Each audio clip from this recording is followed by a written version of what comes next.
All right, if you're not quite ready to retire, let's go Dave Ramsey and give yourself this 5-year plan. This is actually this is critical. The totalitarianism of the left is fully engaged now, and there's no stopping them. The only way you can stop them is to get out of St. Petersburg and get out of Moscow and flee to safer places, because there's no other way. There's nothing you can do here. You can't fight these guys. You will bend a knee if you stay in there. So if you're not ready to go yet, and the reason you're not ready to go, frankly, is because, I hate to say it, but you've been living too high on the hog. You got too much debt. You've been living a comfortable life, and now you're like, I can't. I'm addicted to this. Look, dude, I get it. I 100% get it. Trust me, I do. And you might have to take a step back. It sucks. You might have to take a step back. And it might not even work out. You might need to get back into corporate America just to keep putting food on the table. I don't know. But if you have the resources, or you don't have them yet, if you have the resources, I don't know what you're doing while you're staying in this, because this isn't right. This is bad. I was talking to a guy today, federal law enforcement officer, and did you know that some Leos from the feds are being literally sued civilly by BLM Antifa mob, because in Portland and other places of they said, too much oppression, or was it they said over the top, whatever it is, police oppression or something like that. I'm like, what? This is insane.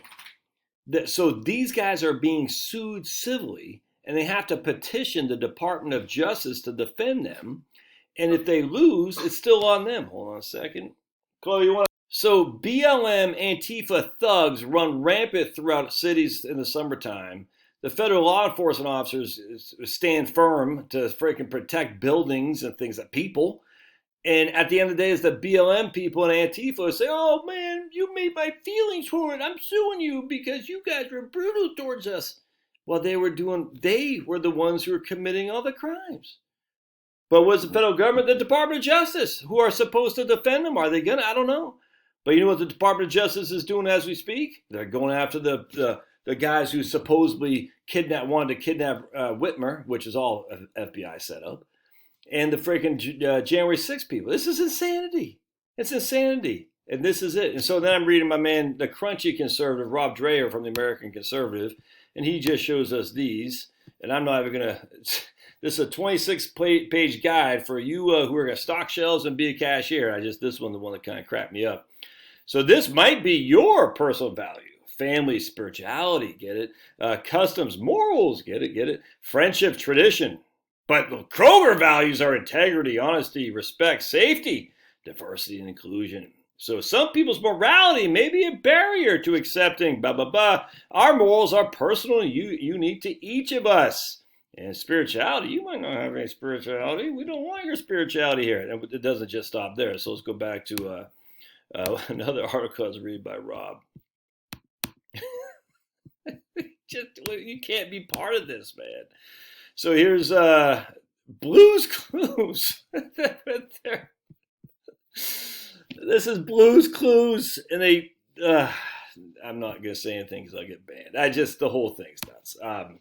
We've done lost our minds. And Blue's Clues, I think my kids are like 3 and 4 when they're watching Blue's Clues, with Steve, and the other guy took over for Steve. And literally, and remember, this didn't just happen in one day. I mean, Trump was in presidency. The Republicans held both the Senate and the House of Representatives, and this still was going on. BLM, Antifa, they took they were ascending while Republicans controlled things.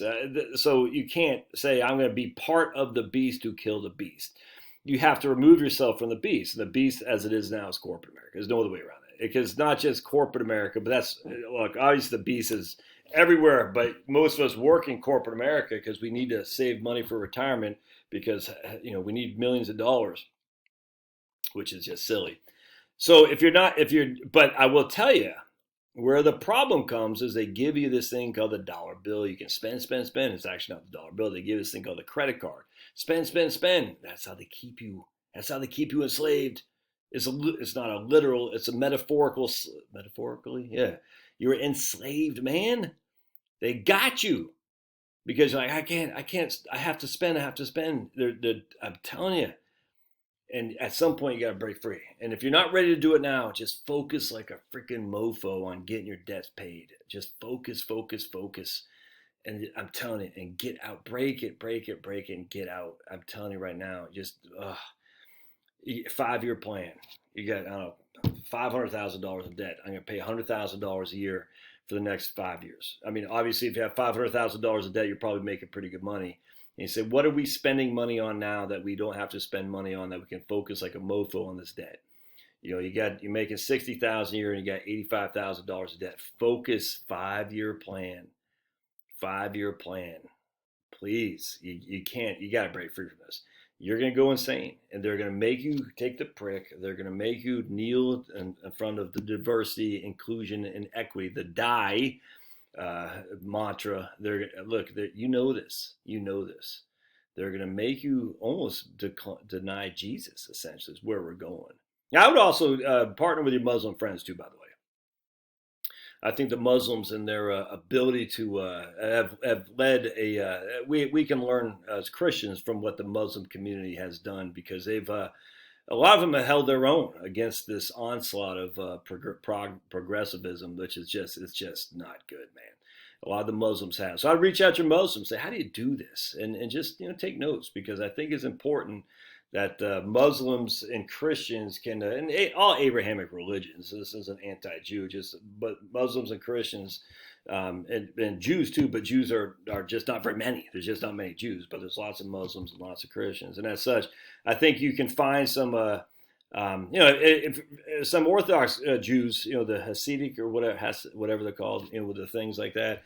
I think there's some, Mennonites, even Amish, just take umbrage in that these guys are not part of Babylon, and just ask, how do you do this, man? How are you doing this? How are you keeping sanity and also keeping the faith to say, this is the way it's got to be? How can I learn from you? I think there's something to be said. It doesn't mean you have to sell, your religion out. It just says, all right, how do I get more aligned with people who are able to do this? The Muslims, the Anabaptists, the Mennonites, and Amish. The Hasidic Jews and things like that. The Orthodox, and there are some Christians too. The Mormons, frankly, that's a good one there as well. And say, hey, how are you doing this? Because this is a path of just horrific. It's a path of despair, and ultimately it's a path chosen by Satan. When you're teaching this stuff to 4-year-old kids, that you've gone wrong. I don't care. Call me offensive. You've gone wrong. You can't be teaching stuff to kids, man. It's nuts. You know what kids want to be learned? They want to go out to play. It's just that simple. But so you just got to break yourself free. And how do you do it? You got to get out of debt. 5-year plan. All right. Love to hear your thoughts. See ya.